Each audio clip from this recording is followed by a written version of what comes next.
Bonsoir à tous. Drame lors d'un meeting aérien en Ukraine. Au moins 78 morts et 115 blessés dans les rangs du public après le crash d'un avion de combat Sukhoi.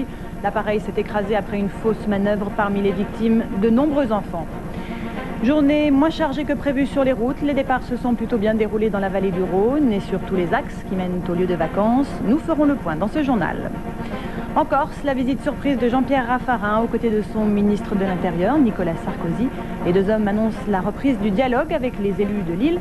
Ils placent la Corse au cœur de leur projet de décentralisation.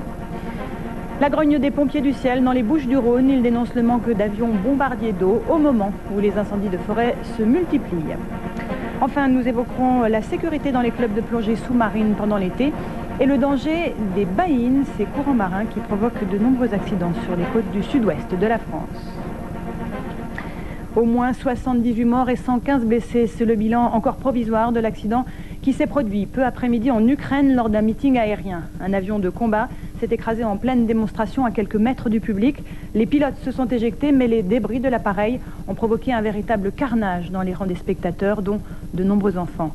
Les images tournées par la télévision russe sont impressionnantes. Dominique Lagroux.